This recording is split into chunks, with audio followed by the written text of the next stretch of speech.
If you grew up watching Home Improvement, you probably remember Brad Taylor, the teenage troublemaker with the blonde hair and the football jerseys.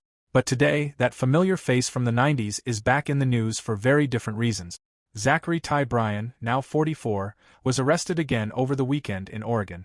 Police say he violated the terms of his probation, a probation that traces back to a previous domestic violence-related conviction.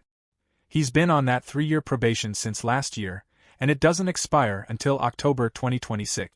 Because of the violation, authorities denied him bail, meaning he'll stay in jail until at least December 3rd.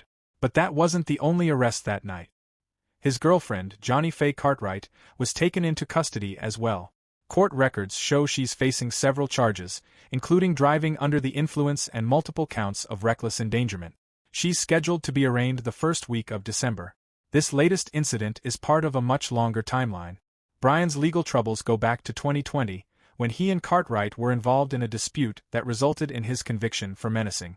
Since then, he's been arrested in Oklahoma for driving under the influence and in South Carolina for allegedly harming Cartwright, a case that also made headlines. And just weeks ago, another woman was granted a 5-year restraining order against him after reporting a separate encounter. Bryan had recently told the media he was trying to work on himself, describing it as a journey toward personal growth. For people who only know him as the oldest Taylor brother from Home Improvement, the contrast is striking. Bryan was once a rising young actor with roles in First Kid, Tokyo Drift, and a long run on one of the biggest family sitcoms of the 90s. He grew up in Colorado, built a long resume early in life, married young, became a father of 4, and later got engaged to Cartwright. But in recent years, his name has appeared in headlines for all the wrong reasons.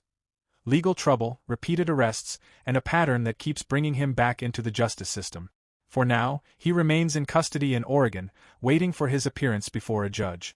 What happens next depends on what the court decides, and whether this most recent arrest becomes the moment his life finally changes direction. Comment what you think about this. If you like the video, then don't forget to subscribe. It really motivates us to create helpful videos.